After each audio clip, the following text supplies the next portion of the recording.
Advocate Suresh Babu, ഞാൻ നേരത്തെ ചോദിച്ചത് താങ്കൾ കേട്ടില്ല. ഈ സെക്യുലറിസം അതാണല്ലോ എപ്പോഴും തുറുപ്പ് ഷീട്ടായിട്ട് ഉപയോഗിക്കുന്നത്. അക്കാര്യത്തിൽ കോൺഗ്രസും അതുപോലെ ഇടത് കക്ഷികളും രണ്ടുപേരും അത് വളരെ സമർത്ഥമായി ഉപയോഗിക്കുകയും ചെയ്യുന്നുണ്ട്. പക്ഷേ എത്ര കാലം ഈ കപട സെക്യുലർ ക്രെഡൻഷ്യൽസുമായിട്ട് നിങ്ങൾക്ക് രാജ്യത്ത് ജനങ്ങളെ പറ്റിക്കാൻ പറ്റും? ഹലോ, കേൾക്കാമോ അഡ്വക്കേറ്റ് സുരേഷ് ബാബു? കേൾക്കുന്നില്ലല്ലോ.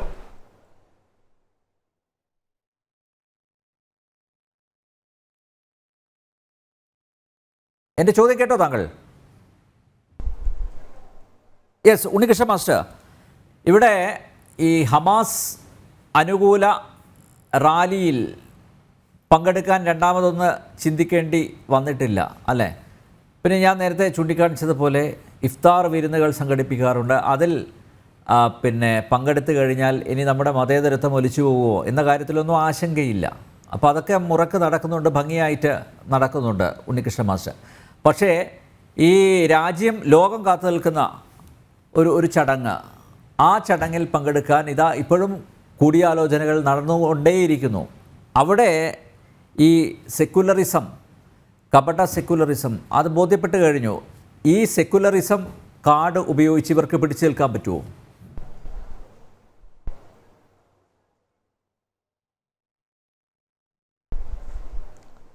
അല്ല, ഇതിൽ താങ്കൾ വളരെ പ്രസക്തമായ ഒരു വിഷയമാണ് ഇപ്പോൾ ഉന്നയിച്ചിട്ടുള്ളത്. കോൺഗ്രസിൻ്റെയും CPM-ൻ്റെയൊക്കെ മതേതരത്വം എന്നാണ് താങ്കൾ സൂചിപ്പിച്ചത്. അതിനിടയിൽ കപട മതേതരത്വം എന്ന് പറഞ്ഞു. യഥാർത്ഥത്തിൽ CPM-ൻ്റെയും കോൺഗ്രസിൻ്റെയൊക്കെ നിലപാടുകൾ കപട മതേതരത്വമാണ്. കാരണം മതേതരത്വം എന്ന് പറഞ്ഞാൽ എല്ലാ മതങ്ങളോടുമുള്ള നിലപാട് തുല്യമായ നിലപാടാവണം. BJP മുന്നോട്ട് വയ്ക്കുന്ന പ്രത്യയശാസ്ത്രം അതാണ്. എല്ലാവർക്കും തുല്യനീതി, ആരോടുമില്ല പ്രീണനം. ഇവിടെ കോൺഗ്രസും CPM എടുക്കുന്ന നിലപാടെന്താ? പ്രീണന നിലപാടല്ലേ അവരെടുക്കുന്നത്. അവർക്ക് സ്വതന്ത്രമായി അഭിപ്രായം പറയാനുള്ള സ്വാതന്ത്ര്യമുണ്ടോ? CPM-ന് ഈ വിഷയത്തിൽ സ്വതന്ത്രമായ അഭിപ്രായം പറയാൻ പറ്റുന്നുണ്ടോ? കോൺഗ്രസിന് പറ്റുന്നുണ്ടോ? അപ്പോൾ താങ്കൾ സൂചിപ്പിച്ചുള്ള ഹമാസുമായി ബന്ധപ്പെട്ട വിഷയത്തിൽ മുസ്ലിം ലീഗ് നടത്തിയ ഒരു റാലിയിൽ ശശി തരൂർ പങ്കെടുത്തു. കോൺഗ്രസിന്റെ നേതാവായിട്ടുള്ള ശശി തരൂർ പങ്കെടുത്തു. ആ ശശി തരൂർ 10,000-ങ്ങളെ സാക്ഷി നിർത്തി അവിടെ പ്രസംഗിച്ചപ്പോൾ അദ്ദേഹത്തിൻ്റെ വായിൽ നിന്നും ഹമാസ് തീവ്രവാദികൾ എന്ന വാക്ക് വീണു.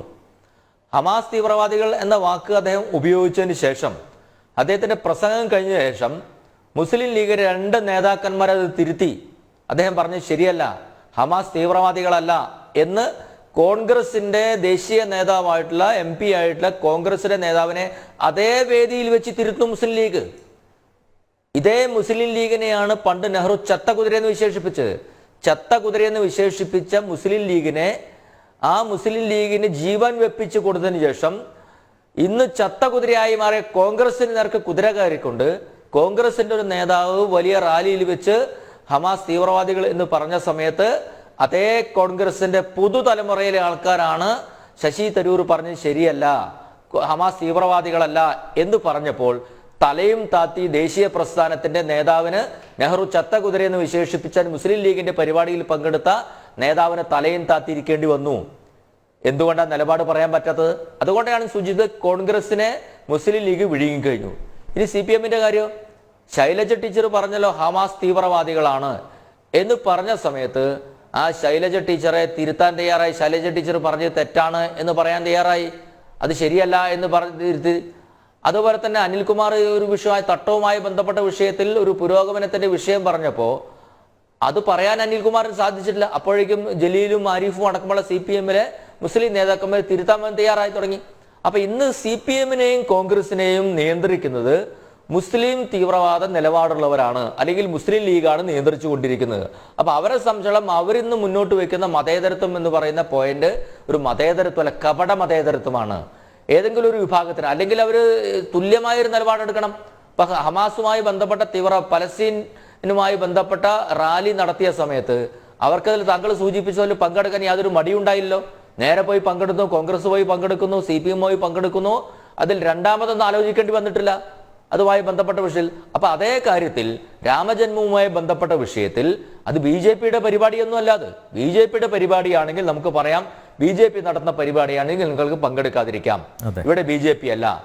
സുപ്രീം കോടതിയുടെ വിധി പ്രകാരം, ഭരണഘടനാപരമായ ഒരു നീതി പ്രകാരം സുപ്രീം കോടതിയുടെ നിയമം അനുസരിച്ച് നടത്തുന്ന ഒരു സ്വതന്ത്രമായ ട്രസ്റ്റാണ് ഈ ക്ഷേത്രം നിർമ്മിച്ച് ഇവരെ ക്ഷണിച്ചിട്ടുള്ളത്. അത്തരമൊരു ക്ഷണിക്കുന്ന സമയത്ത് അവർക്ക് അതിൽ പങ്കെടുക്കാലോ.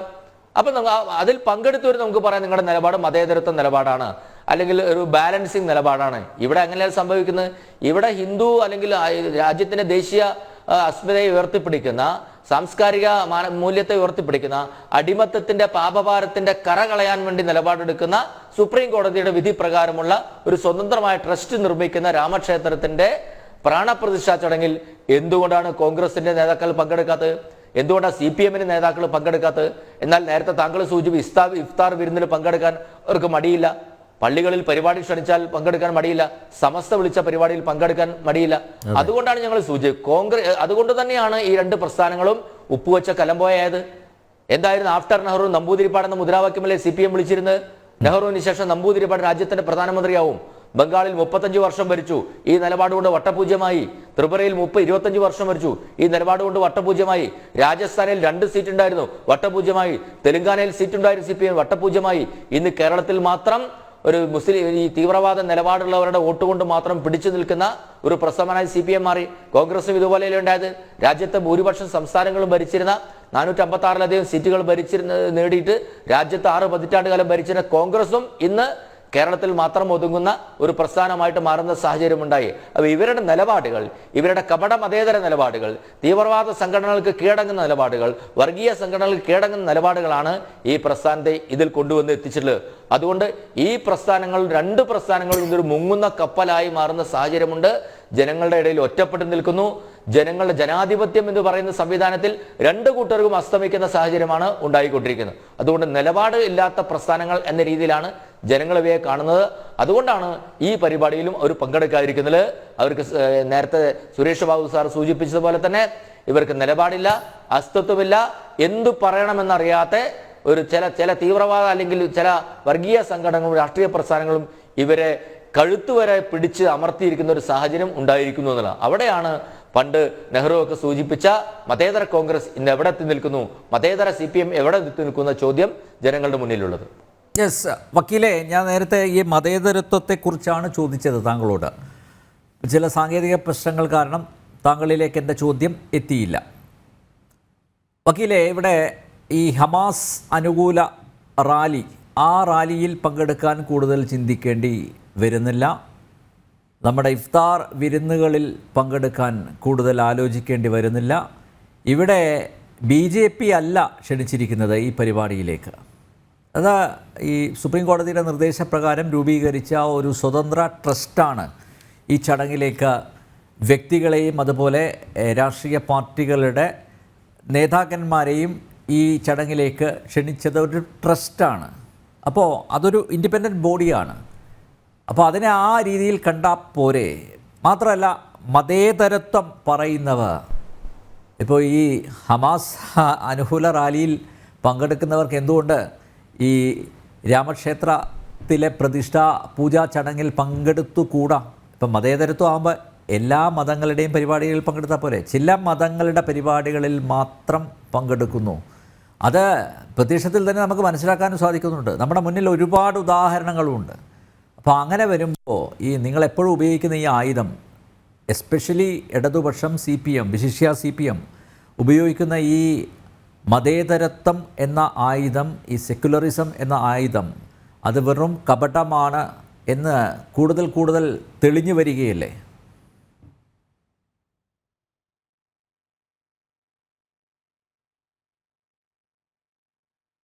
ശ്രീ അനിൽ നമ്പ്യാർ, ഒരു കാര്യം എനിക്ക് പറയാനുള്ളത്, എന്നോടുള്ള ഈ ചോദ്യം തന്നെ ഒന്ന് വ്യക്തമാക്കി തരാൻ താങ്കളെടുത്ത സമയവും താങ്കളെടുത്ത വാക്കുകളുമൊക്കെ ആ ചോദ്യത്തിൻ്റെ തീവ്രത എത്രത്തോളമുണ്ട് എന്നത് സൂചിപ്പിക്കുന്നതാണ്.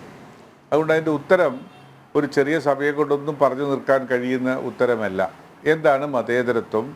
ആ മതേതരത്വം ഇന്ത്യൻ കോണ്ടെക്സ്റ്റിൽ എങ്ങനെയാണ് നമ്മൾ അപ്ലൈ ചെയ്യേണ്ടത് എന്നതിനെ കുറിച്ചൊരു വ്യക്തമായ കാഴ്ചപ്പാട് ഉള്ള ഒരു വ്യക്തി എന്നുള്ള നിലയിൽ എനിക്ക് അതിനെക്കുറിച്ച് ധാരാളം പറയാൻ കഴിയും. പക്ഷേ ഇപ്പോൾ നമുക്ക് അതിനുള്ളൊരു അവസരങ്ങളില്ല. ഈ ഹമാസ് പറയുന്ന ഞങ്ങളെപ്പോലെയുള്ള ആളുകളുടെ, നിങ്ങൾ പറഞ്ഞല്ലോ ഹമാസ് അനുകൂല ജാഥകൾ, പലസ്തീനിലെ ജനങ്ങളെ കൊന്നൊടുക്കരുത് എന്നുള്ളതാണ് അടിസ്ഥാനപരമായ ഞാനൊക്കെ ഉദ്ദേശിക്കുന്ന രാഷ്ട്രീയ കാര്യങ്ങൾ. പലസ്തീൻ, നമ്മൾക്ക് അതിന്റെ പഴയകാല ചരിത്രങ്ങളൊക്കെ എടുത്തു നോക്കിയാൽ സാമ്രാജ്യത്വ ശക്തികൾ ഇസ്രായേൽ എന്ന് പറയുന്ന ഞാനതറിയില്ല, ഞാൻ അതിലേക്ക് വരാമെന്ന്. അങ്ങനെയല്ല, പിന്നെ ഇത് പലസ്തീനില് ഇസ്രായേൽ എന്ന് പറയുന്ന ഒരു രാജ്യത്തിലെ ഒരു വിഭാഗം യഹൂദന്മാർക്ക് അവിടെ ഒരു അഭയം കൊടുത്ത് അവിടെ കൊണ്ടുപോകുന്നവര് ഉണ്ടാക്കി, അവർക്ക് സ്ഥാനം ഉണ്ടാക്കി.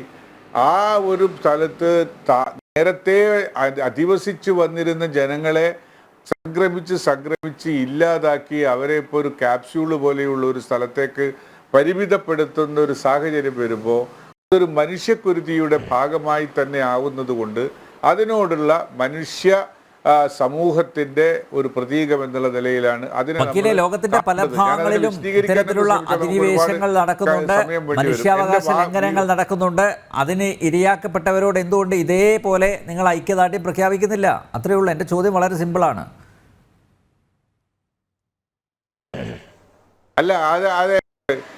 അത് വളരെ സിമ്പിൾ ആയിട്ടുള്ള മറുപടിയും എനിക്കുണ്ട്. ഇരയാക്കപ്പെടുന്നവരുടെ മതം നോക്കി നിലപാടെടുക്കുന്നു, അത്രയേ ഉള്ളൂ. യൂണിയനുകൾ അല്ലെങ്കിൽ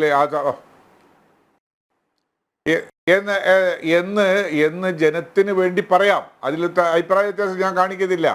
അത് പറഞ്ഞോളൂ. അത് പറയാനുള്ള സ്വാതന്ത്ര്യമുള്ള ഒരു രാജ്യമല്ലേ. ഞാൻ പറഞ്ഞു വന്നത്രയേ ഉള്ളൂ. എവിടെയൊക്കെ മനുഷ്യക്കുരുതികൾ ഉണ്ടോ ആ മനുഷ്യക്കുരുതികൾ അവിടെ തന്നെ അവസാനിപ്പിക്കണം എന്ന കാര്യത്തിൽ എനിക്ക് വ്യക്തിപരമായോ അല്ലെങ്കിൽ ഞാൻ ഉൾക്കൊള്ളുന്ന സമൂഹത്തിൻ്റെയോ ഒരു രാഷ്ട്രീയ കാഴ്ചപ്പാടിൽ ഒരു വ്യത്യാസവും ഇല്ല. അവിടെയുള്ള അതുപോലെയുള്ള വിഷയങ്ങളല്ല ഇത്. ഇവിടെയുള്ള വിഷയം എന്താണ്? ഇത് ഒരു സിംറ്റമാണ്. എന്തെന്ന് ഈ സിംറ്റം എന്ന് പറയുന്നത് കോൺഗ്രസും BJPയും കളിച്ചുകൊണ്ടിരിക്കുന്നത് ഭൂരിപക്ഷ സമൂഹത്തിനെ എങ്ങനെ തങ്ങൾക്ക് വേണ്ടി കീഴ്പ്പെടുത്താൻ കഴിയും, തങ്ങൾക്ക് അനുകൂലമായി കീഴ്പ്പെടുത്താൻ കഴിയും എന്നുള്ള ഒരു പരിശ്രമമാണ്. അതാണല്ലോ യാഥാർത്ഥ്യം. നമുക്ക് ക്യാമറയ്ക്ക് മുമ്പിലല്ലാതെ ഇരുന്ന് സംസാരിക്കുമ്പോൾ ആ യാഥാർത്ഥ്യം നമ്മൾ അംഗീകരിക്കേണ്ടി വരുമല്ലോ. ആ യാഥാർത്ഥ്യത്തെ ഞാൻ പറയാൻ ആഗ്രഹിക്കുന്നത്, കോൺഗ്രസ്സിന് ഈ നിലപാടെടുത്താൽ ആ ഭൂരിപക്ഷ സമൂഹത്തിനെ കീഴ്പ്പെടുത്താൻ, തങ്ങൾക്ക് അനുകൂലമായി കീഴ്പ്പെടുത്തുക എന്ന് പറഞ്ഞാൽ ബലം പിടിച്ച് കീഴ്പ്പെടുത്തുന്നില്ല, തങ്ങളുടെ അനുകൂലികളാക്കി മാറ്റാൻ കഴിയില്ല. അത് BJP മാത്രമേ കഴിയുള്ളൂ. കോൺഗ്രസ് വ്യത്യസ്തമായ ഒരു നിലപാട് സ്വീകരിച്ചാൽ മാത്രമേ അത്തരം ചിന്താഗതിയുള്ള ജനങ്ങളെ അണിനിരത്താൻ കോൺഗ്രസിന് കഴിയൂ. അത് പക്ഷേ അവരുടെ തലമുറയിൽ ആളില്ല. ഇന്ന് ആ പാർട്ടി ചിന്തിക്കും. അല്ല, ഭൂരിപക്ഷത്തിന്റെ വോട്ടുകൾ നമുക്കിപ്പോ അത്തരം കാര്യങ്ങളെ കുറിച്ച് 140 കോടി ജനങ്ങളുമായി ബന്ധപ്പെടുന്ന ഒരു രാഷ്ട്രീയമാണല്ലോ നമ്മളിപ്പോ സംസാരിക്കുന്നത്.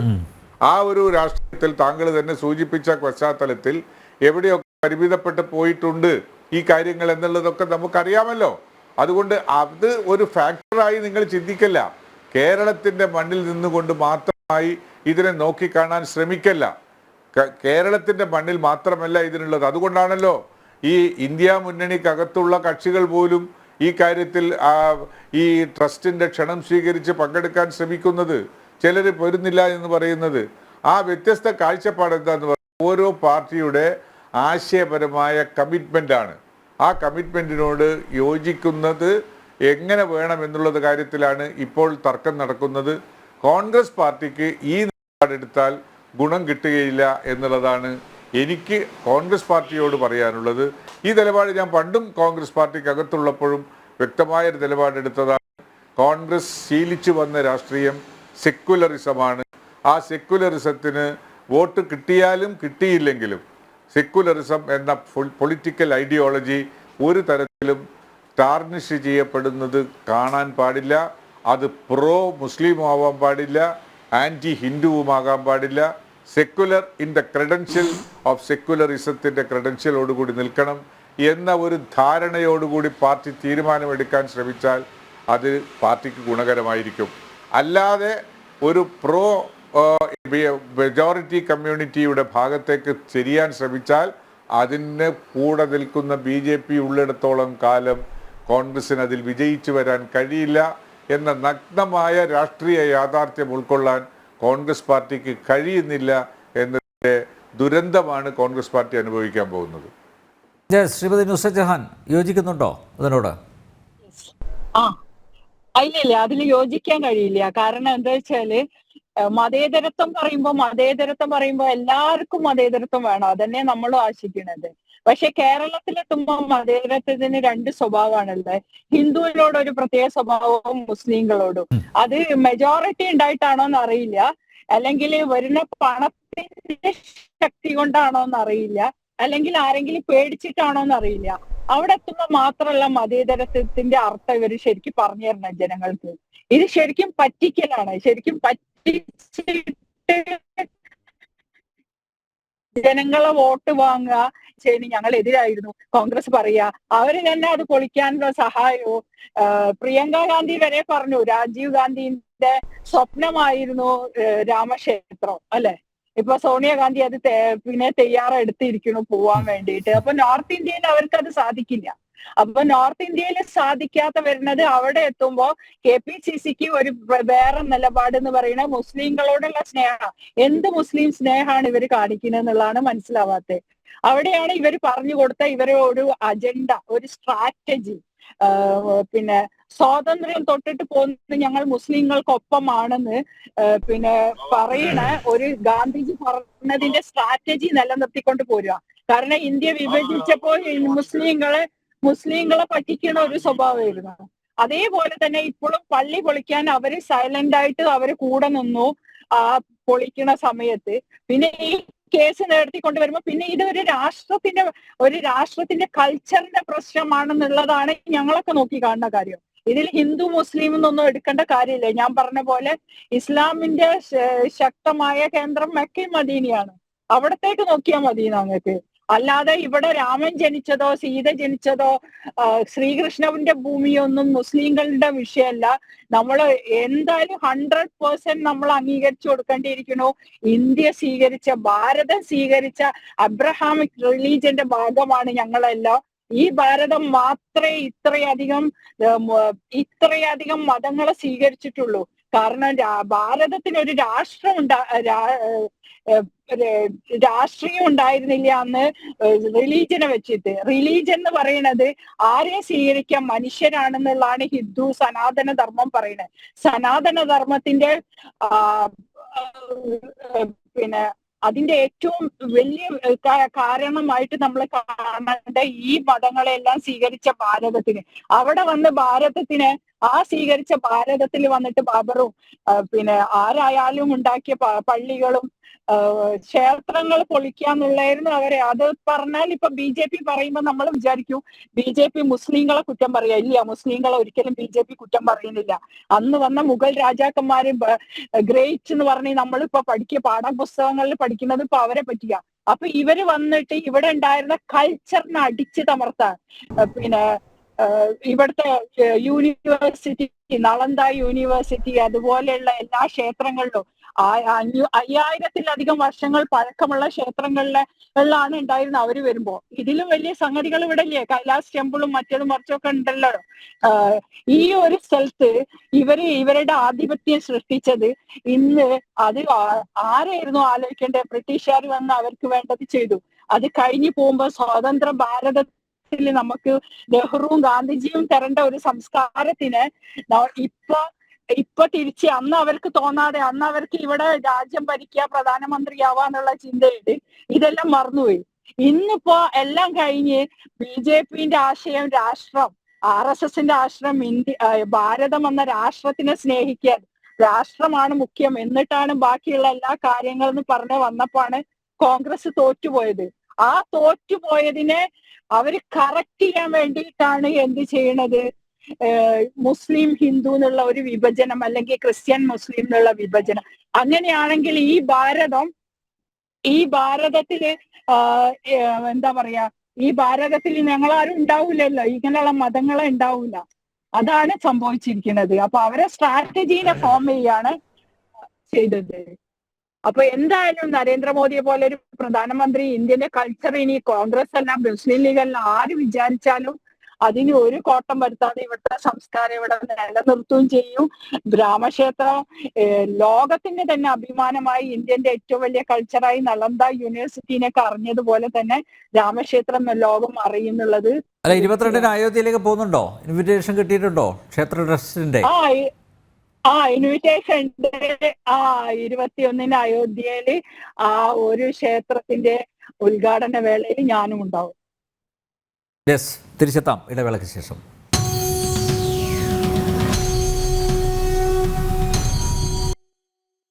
കുരുക്കിലാണ് കോൺഗ്രസ് അകപ്പെട്ടിരിക്കുന്നത്. ഈ കുരുക്കിൽ നിന്ന് ഇനി എങ്ങനെ രക്ഷപ്പെട്ട് പുറത്തു വരാൻ പറ്റും? എന്ത് തന്ത്രം പയറ്റേണ്ടി വരും? ഇപ്പോൾ ആരെയും വിഷമിപ്പിക്കാത്ത തരത്തിൽ ഒരു നിലപാട്, ഒരു തീരുമാനം എടുക്കാൻ നിർബന്ധിതമായിരിക്കുകയാണ് കോൺഗ്രസ്. അപ്പോൾ എന്തായിരിക്കും അവർ, ഏത് സ്ട്രാറ്റജി ആയിരിക്കും അവർ അപ്ലൈ ചെയ്യുന്നത്?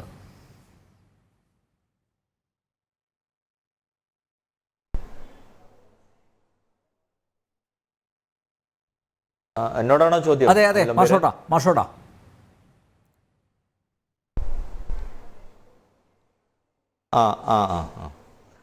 അല്ല, ഇതിൽ ഒരു കാര്യം വളരെ വ്യക്തമാണ്.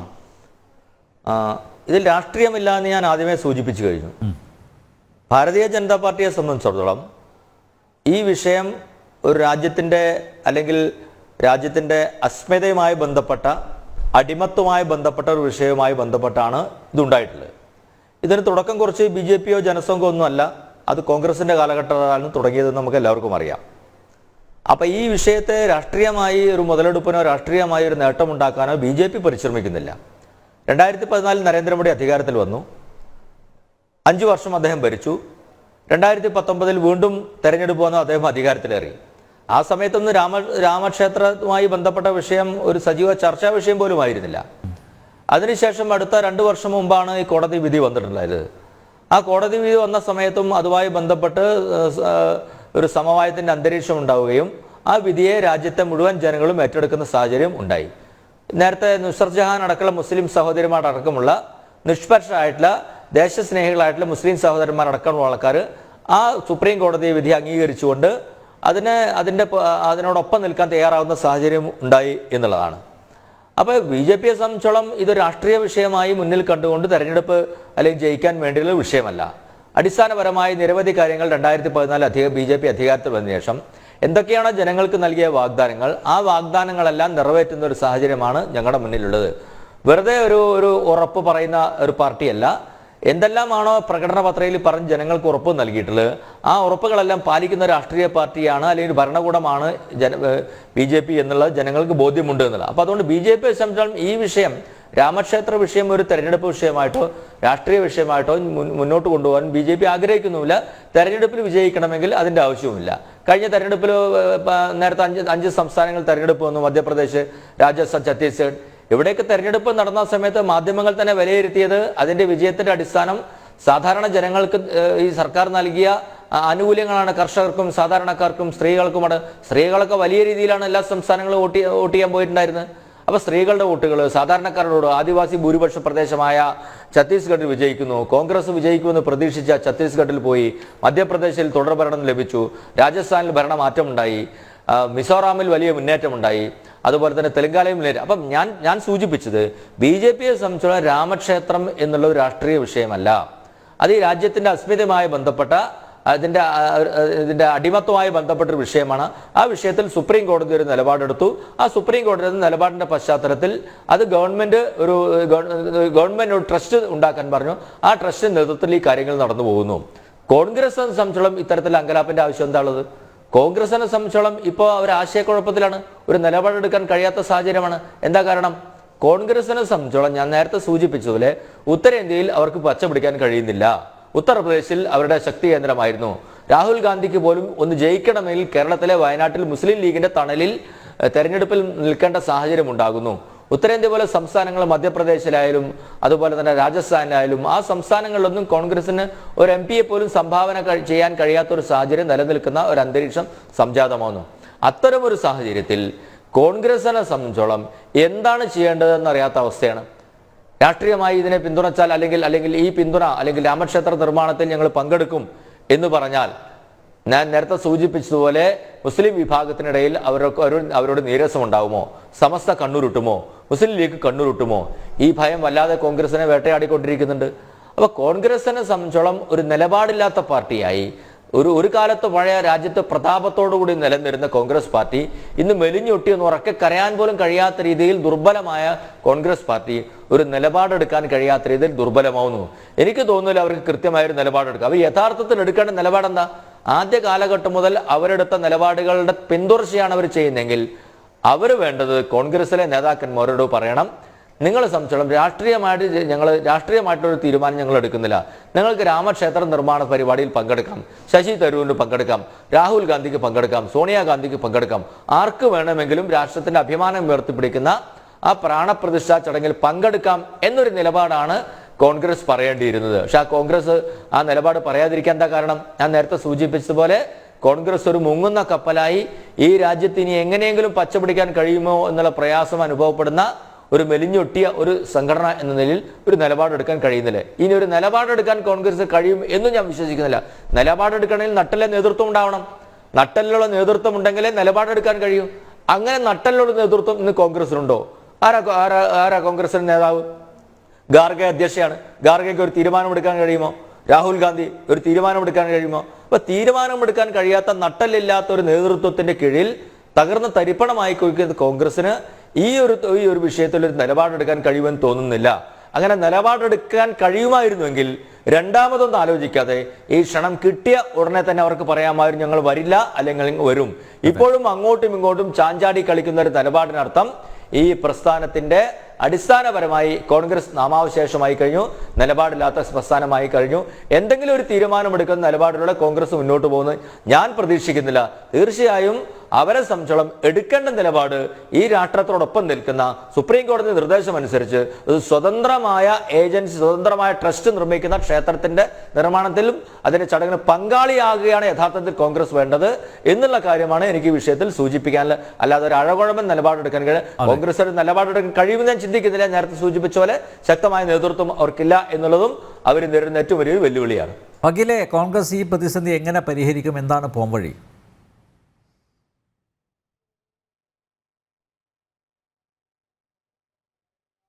അല്ല, കോൺഗ്രസ് ഇപ്പോൾ ഈ ഉണ്ണികൃഷ്ണൻ മാസ്റ്റർ പറഞ്ഞതിന് വിരുദ്ധമായിട്ടാണ് എനിക്ക് പറയാനുള്ളത്. ഞങ്ങൾ ഈ ക്ഷേത്ര നിർമ്മാണവുമായി ബന്ധപ്പെട്ട് മാനസികമായി വ്യക്തികൾക്കുള്ള ചിന്തയല്ലാതെ കോൺഗ്രസ് പാർട്ടി എന്നുള്ള നിലയിൽ ഇത്തരം പരിപാടികളിൽ ഞങ്ങൾ പങ്കെടുക്കുന്നില്ല. അത് ഇന്ത്യയുടെ മതേതരത്വ സമീപനത്തെ, അല്ലെങ്കിൽ കോൺഗ്രസ് പാർട്ടി ഇന്നലെ വരെ തുടർന്നു വന്ന മതേതരത്വ സമീപനത്തിന് വിരുദ്ധമായ ഒരു സമീപനമായി വരും എന്നതുകൊണ്ട് ഞങ്ങൾ പങ്കെടുക്കുന്നില്ല എന്നാണ് അവർ പറയേണ്ടത്. പക്ഷേ അവർക്കത് പറയാൻ കഴിയില്ല. ഉണ്ണികൃഷ്ണൻ മാഷ് വളരെ വ്യക്തമായിട്ട് പറഞ്ഞിട്ടുണ്ട്. അതിൻ്റെ ഇടവേളയിൽ നടന്നിട്ടുള്ള കാര്യങ്ങൾ, കോൺഗ്രസ് ഒളിഞ്ഞും തെളിഞ്ഞും അല്ലാതെയും അധികാരമുള്ള സമയത്തൊക്കെ ഇത്തരം കാര്യങ്ങളിൽ സഹായം ചെയ്തു കൊടുത്തതിനെ കുറിച്ച് ഇവിടെ പ്രസ്താവിക്കപ്പെട്ടിട്ടുണ്ടല്ലോ. അത് പകൽ പോലെ വെളിച്ചമുള്ളൊരു വസ്തുതകളാണ്. അപ്പോൾ എന്നാലും തിരുത്താനെങ്കിലും ഇപ്പോഴവർ തയ്യാറായി. ഞങ്ങളിത് മതേതരത്വം ഉയർത്തിപ്പിടിക്കുന്ന ഒരു രാഷ്ട്രീയ പ്രസ്ഥാനം എന്നുള്ള നിലയിൽ അത് ഒരു കാരണവശാലും ഞങ്ങളിതിൽ പങ്കെടുക്കുന്നില്ല. മറിച്ച് ആർക്കെങ്കിലും വ്യക്തികൾക്ക് പങ്കെടുക്കണമെങ്കിൽ പങ്കെടുക്കാം എന്നുള്ളതിൽ പാർട്ടി എന്നുള്ള പ്രാതിനിധ്യത്തോടുകൂടി ഈ പരിപാടിയിൽ പങ്കെടുക്കാൻ ഞങ്ങൾ തയ്യാറല്ല എന്ന് പറഞ്ഞ് ഒരു മതേതരത്വത്തിൻ്റെ ആളുകളെ എങ്കിലും കൂടെ നിർത്താൻ ശ്രമിക്കുന്നതായിരുന്നു അവർക്ക് നല്ലത് എന്നാണ് എൻ്റെ വ്യക്തിപരമായ അഭിപ്രായം. ഒറ്റ കാര്യം കൂടി, മാനിഫെസ്റ്റോയിൽ പറഞ്ഞ ഓരോ വാഗ്ദാനവും കേന്ദ്ര സർക്കാർ നടപ്പിലാക്കിക്കൊണ്ടിരിക്കുകയാണ്. ഇനി ഏകീകൃത സിവിൽ കോഡ് മാത്രമേ ഉള്ളൂ ബാക്കി. അപ്പോൾ ഈ രാമക്ഷേത്രം യാഥാർത്ഥ്യമാകുന്നതോടുകൂടി BJP ഒരു ഗ്രാഫ് എവിടെ എത്തി നിൽക്കും? ആ ഒരു നിരീക്ഷണം കൂടി താങ്കളുടെ ഭാഗത്തു നിന്നുണ്ടായാൽ നമുക്ക് ഈ സംവാദം അവസാനിപ്പിക്കാം.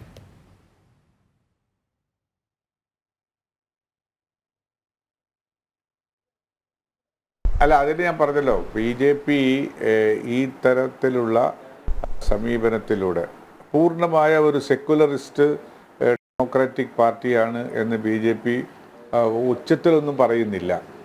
ആ ആംഗിളിൽ നിന്നുകൊണ്ട് നിന്നാൽ ഇവിടുത്തെ ഭൂരിപക്ഷ സമുദായത്തെ കൂടിപ്പിടിച്ചുകൊണ്ട് ഭൂരിപക്ഷ സമുദായത്തിൻ്റെ സംരക്ഷകരാണ് എന്ന ധ്വനി കൊടുത്തുകൊണ്ട് നിൽക്കുന്ന ഡെമോക്രാറ്റിക് സിറ്റുവേഷനിൽ ഈ സമീപനവും BJP ഗ്രാഫ് ഉയർത്താൻ മാത്രമേ സഹായിക്കുകയുള്ളൂ. ഉണ്ണികൃഷ്ണ മാഷക്ക് ആഡ് ചെയ്യാനുണ്ടോ വല്ലതും?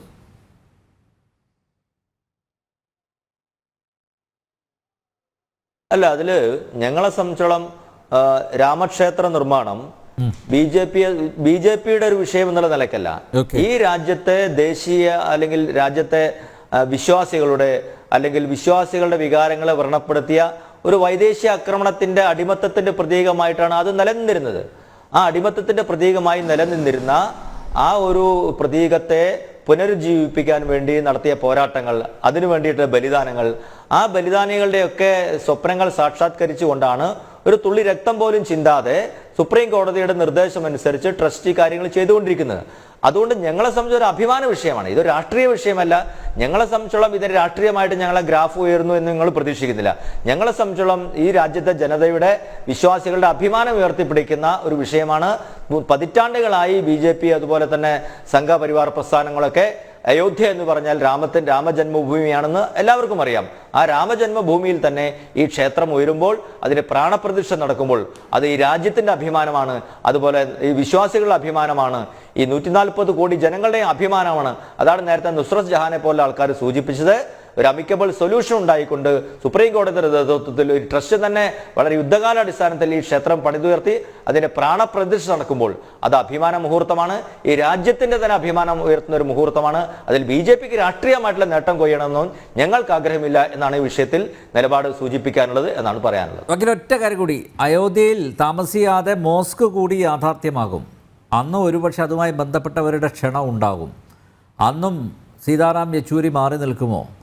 അല്ലെങ്കിൽ ഈ മതേതരത്വം നെഞ്ചിലേറ്റി നടക്കുന്ന ഇടത് പാർട്ടികൾ ഞങ്ങൾ അത് സംരക്ഷിക്കുന്നത് കൊണ്ട് ഞങ്ങൾക്ക് വരാൻ പറ്റില്ല, അങ്ങനെ ഒരു നിലപാടെടുക്കുമോ? താങ്കൾ എന്താ കരുതുന്നത്? അതിനുകൂടി മറുപടി പറഞ്ഞു കഴിഞ്ഞാൽ നമുക്ക് അവസാനിപ്പിക്കാം.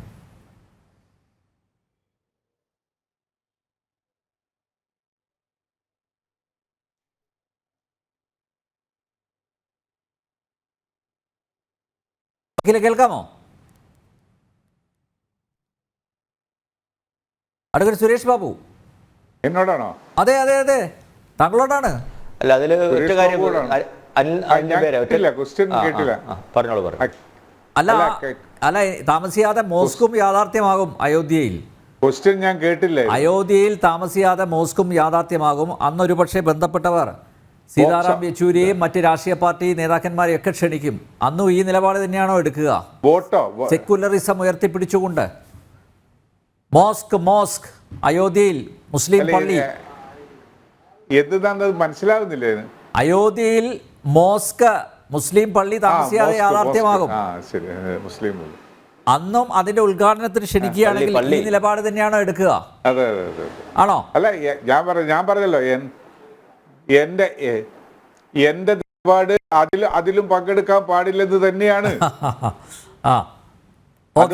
എന്റെ നിലപാടതാണ്. നമുക്ക് കാത്തിരുന്ന് കാണാം. സീതാറാം യെച്ചൂരിയും അവരുടെ പാർട്ടിയും എനിക്ക് പറയാൻ കഴിയില്ല. ഞാൻ പറയുന്നത് സെക്യുലർ ക്രെഡൻഷ്യൽ ഉള്ള ആളുകൾക്ക് പങ്കെടുക്കരുത്. കേരള നിയമസഭയിലെ LDF UDF ഒരുമിച്ച് ഒരു പ്രമേയം പാസ്സാക്കിയിട്ടുണ്ട്.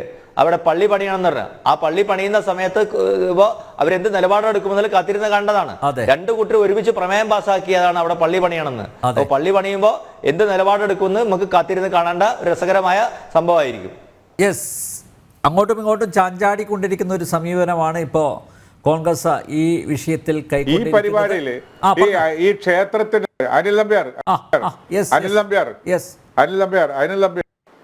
ഈ ക്ഷേത്രത്തിലെ പ്രതിഷ്ഠാകർമ്മത്തിൽ പങ്കെടുക്കുന്നില്ല എന്നാണ് ഒരു പാർട്ടി തീരുമാനിക്കുന്നതെങ്കിൽ, ഒരു വ്യക്തി തീരുമാനിക്കുന്നതെങ്കിൽ ആ വ്യക്തിക്ക് പള്ളിയുടെ പൂർത്തീകരണ കർമ്മത്തിലും പങ്കെടുക്കുന്നതിന് ധാർമ്മികമായ അവകാശമില്ല. എന്തായാലും സുചിന്തിതമായ ഒരു തീരുമാനം എടുക്കാൻ കോൺഗ്രസിന് സാധിക്കുന്നില്ല. കൂലങ്കഷമായ ചർച്ചകൾ അണിയറയിൽ നടന്നുകൊണ്ടിരിക്കുകയാണ്. കോൺഗ്രസിൻ്റെ ഗതികേട് ഓർത്ത് സഹതപിക്കുക. ജനറൽ ഡിബേറ്റ് ഇവിടെ പൂർണ്ണമാകുന്നു. ചർച്ചയിൽ പങ്കെടുത്ത എല്ലാ അതിഥികൾക്കും നന്ദി. ഒപ്പം പ്രേക്ഷകർക്കും.